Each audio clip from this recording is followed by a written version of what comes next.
ಚೋರ್ಲಾಘಾಟ್ನಲ್ಲಿ 400 ಕೋಟಿ ದರೋಡೆ ಪ್ರಕರಣ ಕೇಸ್ ದಾಖಲಾಗಿ 20 ದಿನ ಆದ್ರೂ ಯಾವುದೇ ಸುಳಿವು ಸಿಗ್ತಾ ಇಲ್ಲ. ಬೆಳಗಾವಿಯಲ್ಲಿ ದೂರು ದಾಖಲಿಸೋಕೆ ಮುಂದಾದ ಸಂದೀಪ್ ಪ್ರಕರಣದ ಬಗ್ಗೆ ಕರ್ನಾಟಕದಲ್ಲಿ ದೂರು ದಾಖಲಿಸೋಕೆ ಸಿದ್ಧ. ಕರ್ನಾಟಕ ಪೊಲೀಸರ ತನಿಖೆಯಿಂದ ಪ್ರಕರಣ ಬಯಲಾಗಲಿದೆ ಅಂತ ಅವರು ಹೇಳ್ತಾ ಇದ್ದಾರೆ.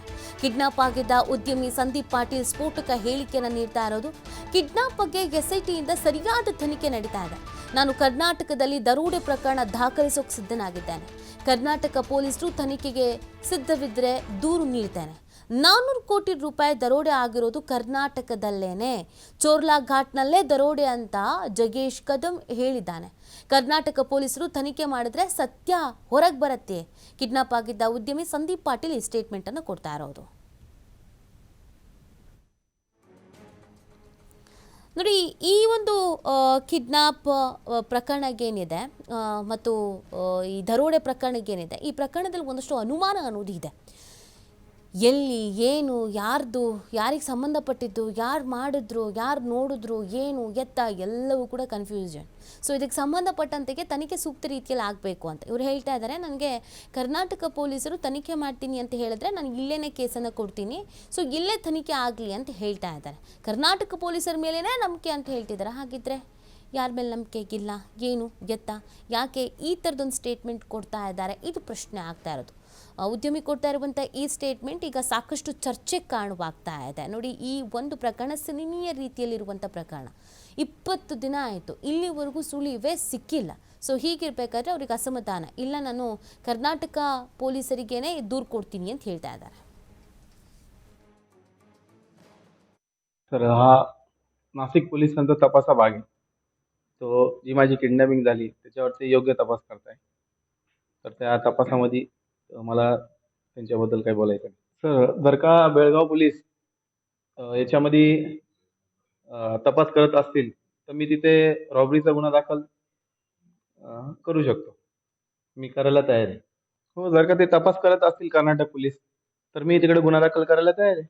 तर याच्यामध्ये मी त्यांना एवढंच आवाहन करेल का हे जे 400 करोड लुटले होते हे गोव्यामार्गे चोरला घाटातून, कर्नाटकमधून चोरला घाटातून हे तिथे लुटले गेले आणि मला जयेश कदमनी सांगितल्याप्रमाणे हे कर्नाटक हद्दीतच लुटले गेले. तर ಈ ಬಗ್ಗೆ ಮಾಹಿತಿ ನೀಡ್ತಾರೆ ನಮ್ಮ ಪ್ರತಿನಿಧಿ ಶ್ರೀಧರ್. ಬೆಳಗಾವಿಯಿಂದ ಲೈವ್ನಲ್ಲಿ ಜಾಯ್ನ್ ಆಗ್ತಾ ಇದ್ದಾರೆ. ಶ್ರೀಧರ್, ಈ ಪ್ರಕರಣಕ್ಕೆ ಸಂಬಂಧಪಟ್ಟಂತೆ ಒಂದಷ್ಟು ಅನುಮಾನ ಇದೆ, ತನಿಖೆ ಸೂಕ್ತ ರೀತಿಯಲ್ಲಿ ಆಗ್ತಾ ಇಲ್ಲ, ಸವಾಲುಗಳಿಗೆ ಎದುರಾಗ್ತಾ ಇದೆ. ಅದರ ನಡುವೆ ಇವರೊಂದು ಸ್ಫೋಟಕ ಸ್ಟೇಟ್ಮೆಂಟ್ ಕರ್ನಾಟಕ ಪೊಲೀಸರ ಮೇಲೆ ನಂಬಿಕೆ ಇದೆ ಅನ್ನೋ ರೀತಿಯಲ್ಲಿ ಹೇಳ್ತಾರೆ. ಅದಕ್ಕೆ ಏನಾಗ್ತಾ ಇದೆ, ಯಾಕೆ ಈ ಥರ ಸ್ಟೇಟ್ಮೆಂಟ್ ಕೊಟ್ಟರು?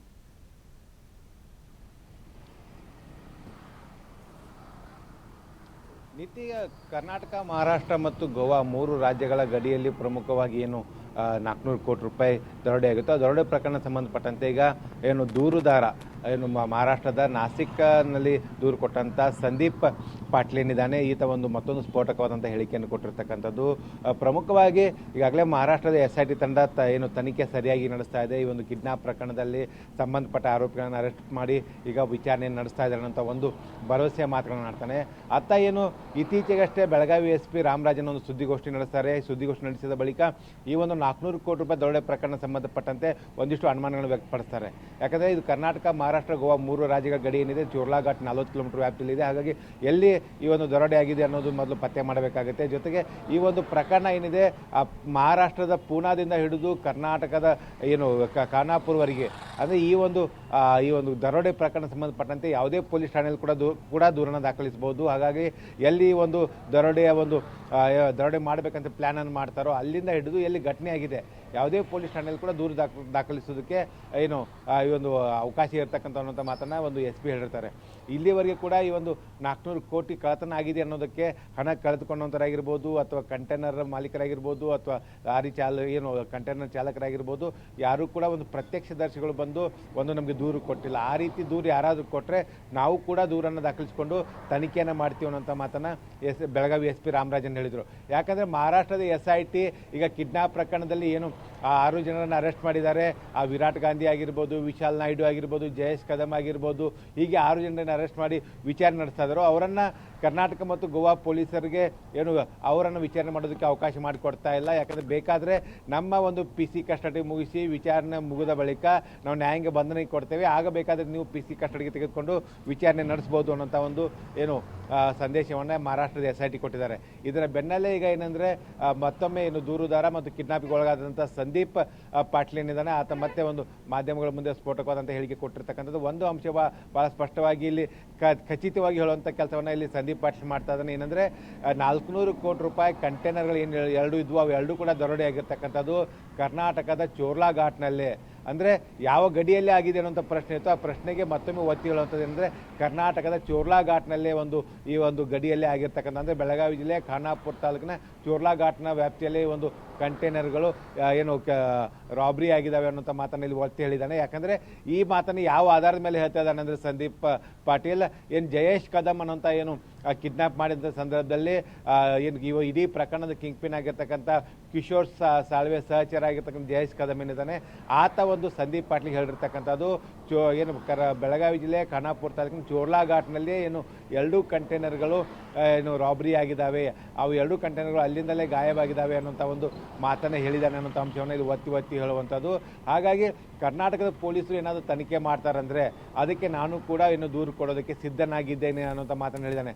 ಅದು ಯಾವಾಗ ದೂರು ಕೊಡ್ತೇನೆ ಅಥವಾ ನಿಜವಾಗಿ ದೂರು ಕೊಡ್ತಾರಾ ಅಥವಾ ಮಾಧ್ಯಮಗಳ ಏನು ಕೇಳಿದ ಪ್ರಶ್ನೆಗೆ ಆತ ಈ ರೀತಿ ಉತ್ತರವನ್ನು ಕೊಟ್ಟನ ಅನ್ನೋಂಥದ್ದು ಕೂಡ ಇಲ್ಲಿ ಭಾಳ ಕುತೂಹಲ ಕೇಳಿಸಿರ್ತಕ್ಕಂಥದ್ದು. ಯಾಕಂದರೆ ಈಗಾಗಲೇ ಕರ್ನಾಟಕದ ಪೊಲೀಸರು ಈ ಒಂದು ಪ್ರಕರಣ ಬೆಳಕಿಗೆ ಬಂದ ಬಳಿಕ ಯಾವಾಗ ಮಹಾರಾಷ್ಟ್ರದ SIT ಪೊಲೀಸರು ಬೆಳಗಾವಿ ಪೊಲೀಸರಿಗೆ ಪತ್ರವನ್ನು ಬರೀತಾರೋ ಆಗಲೇ ಒಂದು ಬೆಳಗಾವಿ SP ಒಂದು ತಂಡವನ್ನು ನಾಸಿಕ್ ಕಳಿಸಿಕೊಟ್ಟಿದ್ದಾರೆ. ಅಲ್ಲಿ ಕೂಡ ಏನು ಈ ಒಂದು ತಂಡ ಇದೇ ಒಂದು ಸಂದೀಪ್ ಪಾಟೀಲ್ನನ್ನು ಕೂಡ ಒಂದು ಪ್ರಕರಣ ಸಂಬಂಧಪಟ್ಟಂತೆ ಒಂದಿಷ್ಟು ಮಾಹಿತಿಯನ್ನು ಕೂಡ ಒಂದು ಏನು ಸಂಗ್ರಹಿಸಿದ್ದಾರೆ. ಈಗ ಸಂದೀಪ್ ಪಾಟೀಲ್ ಒಂದು ವೇಳೆ ಬೆಳಗಾವಿ ಜಿಲ್ಲೆ ಖಾನಾಪುರ ತಾಲೂಕಿನ ಪೊಲೀಸ್ ಠಾಣೆಗೆ ಬಂದು ಚೋರ್ಲಾ ಘಾಟ್ನಲ್ಲಿ ಹೀಗೆ ಇಂತಿಂಥ ವಾಹನ ಇಂತಿಂಥ ಸಂಖ್ಯೆಯ ವಾಹನ ಕಂಟೈನರ್ ವಾಹನಗಳು ರಾಬ್ರಿ ಆಗಿದ್ದಾವೆ ಮತ್ತು ಇಂಥ ದಿನ ಆಗಿದೆ ಅನ್ನುವಂಥ ಒಂದು ವಿವರವಾದಂಥ ಮಾಹಿತಿ, ಆ ವಿವರವಾದಂಥ ಮಾಹಿತಿ ಒಳಗೊಂಡಂಥ ಒಂದು ದೂರನ್ನು ಕೊಟ್ಟರೆ ಅದನ್ನು ಆಧರಿಸಿ ಮತ್ತು ಏನು ಬೆಳಗಾವಿ ಪೊಲೀಸರು ತನಿಖೆಯನ್ನು ಕೂಡ ಕೈಗೊಳ್ಳಬಹುದಾಗುತ್ತೆ. ಆದರೆ ಸದ್ಯ ಈಗ ಕಿಡ್ನಾಪ್ ಪ್ರಕರಣ ಏನು ದಾಖಲು ಮಾಡ್ತಾರೆ ನಾಸಿಕ್ನಲ್ಲಿ, ಆ ಕಿಡ್ನಾಪ್ ಪ್ರಕರಣಕ್ಕೆ ಮೂಲ ಕಾರಣ ಈ 400 ಕೋಟಿ ರೂಪಾಯಿ ಕಂಟೈನರ್ ಏನಿದೆ ನನ್ನ ಕಿಡ್ನಾಪ್ ಆಗಿದೆ ಅನ್ನೋ ವಿಚಾರವನ್ನು ಇಲ್ಲಿ ಪ್ರಸ್ತಾಪ ಮಾಡಿ ಇವನು ಒಂದು ಕಿಡ್ನಾಪ್ ಪ್ರಕರಣ ಕೊಟ್ಟಿರ್ತಾನೆ. ಅದರ ಒಂದು ತನಿಖೆನ ಈಗ ಮಹಾರಾಷ್ಟ್ರದ SIT ನಡೆಸಿರ್ತಕ್ಕಂಥದ್ದು. ಹಾಗಾಗಿ ಈಗ ಸಂದೀಪ್ ಪಾಟೀಲ್ ಯಾವಾಗ ಒಂದು ಬೆಳಗಾವಿಯ ಪೊಲೀಸರಿಗೆ ಬಂದು ದೂರನ್ನು ಕೊಡ್ತಾರೆ, ದೂರನ್ನು ಆಧರಿಸಿ ಬೆಳಗಾವಿ ಪೊಲೀಸರು ಕೂಡ ಈ ತನಿಖೆಯನ್ನು ಆರಂಭಿಸ್ತಾರ ಅನ್ನೋಂಥ ಕುತೂಹಲ ಕೂಡ ಈಗ ಕೇಳಿಸಿರ್ತಕ್ಕಂಥದ್ದು. ಇಲ್ಲಿ ಒಂದು ಅಂಶ ಈಗ ಮತ್ತಷ್ಟು ಏನು ಗಟ್ಟಿಗೊಳ್ತಾ ಇದೆ ಏನಂದರೆ ಚೋರ್ಲಾ ಘಾಟ್ನಲ್ಲಿ ಒಂದು ದರೋಡೆ ನಡೆದಿಲ್ವಾ ಅನ್ನೋಂಥ ಪ್ರಶ್ನೆಗಳೇನು ಹುಟ್ಕೊಳ್ತಾ ಇದ್ವು. ಅದಕ್ಕೆ ಮತ್ತೆ ಸಂದೀಪ್ ಪಾಟೀಲ್ ಹೇಳಿರ್ತಕ್ಕಂಥದ್ದು ಚೋರ್ಲಾ ಘಾಟ್ನಲ್ಲಿ ಒಂದು 400 ಕೋಟಿ ರೂಪಾಯಿ ದರೋಡೆ ಆಗಿದೆ, ಅದು ಕೂಡ ಬೆಳಗಾವಿ ಜಿಲ್ಲೆಯಲ್ಲೇ ವ್ಯಾಪ್ತಿಯಲ್ಲೇ ಆಗಿರ್ತಕ್ಕಂಥ ಮಾತನ್ನು ಇಲ್ಲಿ ಒತ್ತಿ ಹೇಳುವಂಥದ್ದು ನೀತಿ. ಫೈನ್, ಥ್ಯಾಂಕ್ ಯು ಶ್ರೀಧರ್ ತಮ್ಮೆಲ್ಲ ಡೀಟೇಲ್ಸ್ಗೆ.